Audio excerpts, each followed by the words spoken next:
Most people think power means dominance, that to be powerful you must be loud, intimidating, or in control of others. But real power, the kind that doesn't fade when you're alone, is quiet. It doesn't scream, it radiates. And yet, so many confuse arrogance for strength. You've probably seen it, the boss who belittles others to feel superior, the influencer who flaunts what they have, because deep down, they're terrified of being overlooked. Or maybe you've even caught yourself doing it, raising your voice when you feel small inside. That's not power. That's fear wearing a costume. True power, as the Stoics, the Buddhists, and the great minds of psychology all suggest, begins within.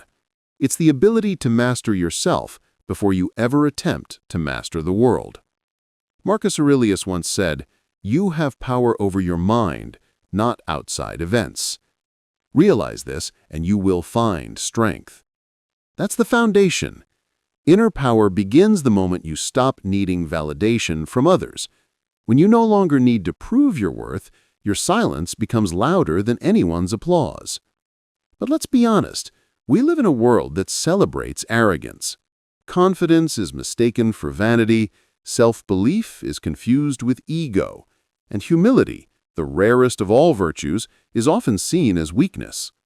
Yet every truly powerful person in history, from Marcus Aurelius to Carl Jung, from Gandhi to Viktor Frankl, had one thing in common. They knew their limits. They weren't blind to their flaws, they studied them. They didn't project power, they became it. Arrogance comes from insecurity. It's the mind's defense against its own inadequacy. When you don't truly believe in yourself, you overcompensate. You try to be seen. You try to be right. You try to be more. But inner power needs none of that. Because when you know yourself, you stop needing to be anyone else. Carl Jung described this process through what he called individuation, the lifelong journey of integrating your shadow, your flaws, your darkness. It's the realization that strength isn't the absence of weakness, but the acceptance of it. You become powerful not by denying your demons, but by learning their names. So how do you build inner power without arrogance? Step 1, know your shadow. Notice what triggers you, what makes you angry or defensive. Those reactions are mirrors, reflections of what you have not yet made peace with inside yourself.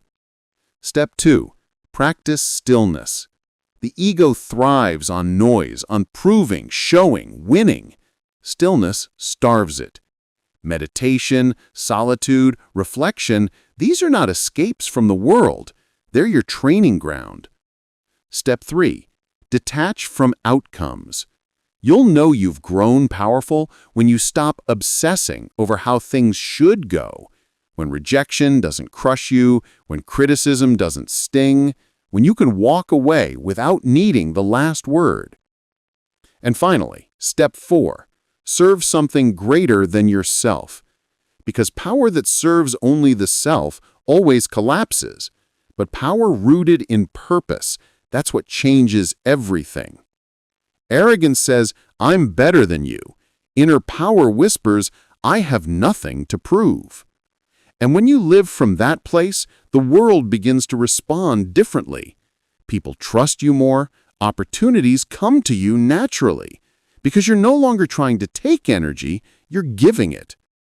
Remember, power isn't something you show, it's something you become. And the moment you no longer need to convince anyone that you're powerful, that's when you finally are. Don't chase power. Build presence. That's how you become unshakable.